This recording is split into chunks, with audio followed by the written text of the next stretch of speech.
I'm sure you've heard something like not everything that is popular is right, and not every right thing is popular. And so is the same with our study habits or study strategies. Most of the time, we have copied the popular methods, which, according to science, are not really effective or are ineffective. And so today, I'm going to be going through these popular, ineffective study strategies. Keep watching. Hey legends, welcome back to the channel. If you are new here, my name is Myke. Don't mind me walking up and down. I'm in school and I'm heading for a class right now. However, just stay tuned. I will begin to tell you about these popular ineffective study strategies soon enough. So the first inefficient study technique I'll talk about is mass practice. Many of us may know it as cramming, and so this is just like it's we all know it's bad, but we still do it over and over again because we don't like start reading early enough before our exams.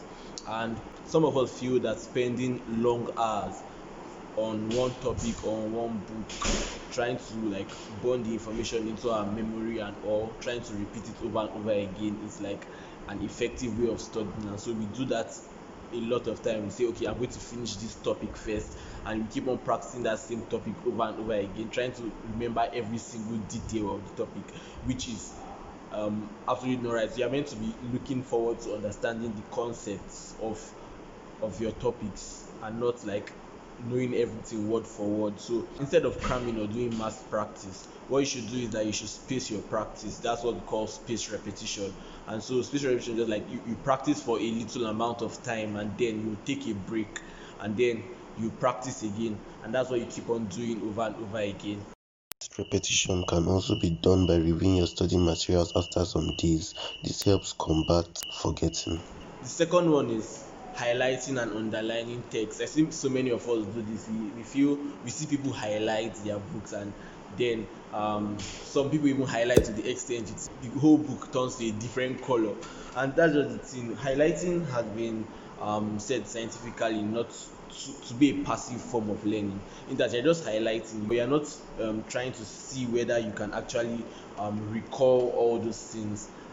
And so that's where the problem lies. And so science has said highlighting, although very popular among students, is passive and is an ineffective way of studying.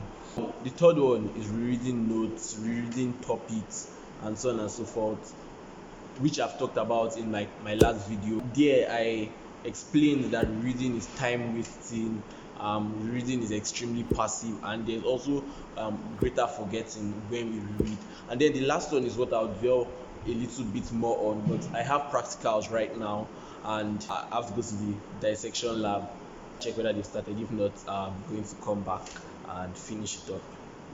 I had some meetings and some other things. However, the last ineffective study habit so many of us use is making notes, or what we call jotting. And this is ineffective because it's actually a waste of time, because you are making an already made note. The second reason why I say it is ineffective is that many of us don't really know how to make these notes. We just like do Control C, Control V, and then we say we are trying to like organize our notes. Or some of us just reduce the font so that we can carry our whole textbook in a little note. I do that a lot, and I know many of us do it a lot, but science has said that this study technique or this way of studying is not as effective as methods such as active recall. And how you can practice active recall, if you like making notes and making summaries, is simply turning those summaries into questions and answers. And so when you are reading, you like write, when you read a part, instead of you to jot down like or write exactly what you read back into a notebook, what you should do is write a question, so that anytime you see the question, you try to recall what you read about that part. That way you are actively trying to remember, which is what is going to be tested during your exams and the test.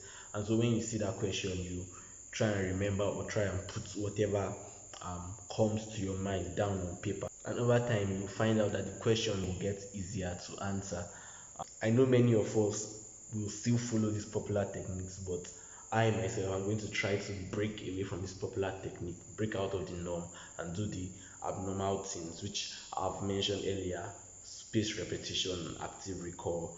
So I'll be doing them throughout this school session, and I'll be showing you the process and giving you feedback about what I feel worked for me and what didn't work. So just a quick recap: the popular inefficient methods are rereading, highlighting and underlining notes, cramming or what I call mass practice, and also what we love to do: make notes, make jotters, or jot things down, which we go back to and reread over and over again.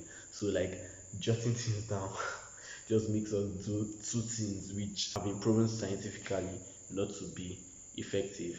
Anyways, stay tuned, share this if you like the video, give it a like, give it a thumbs up. This is just a freestyle of how my videos will be. I'm still trying to balance myself in school and know how I'll keep giving you guys consistent value and consistent uploads. But I'll see you guys later. Bye.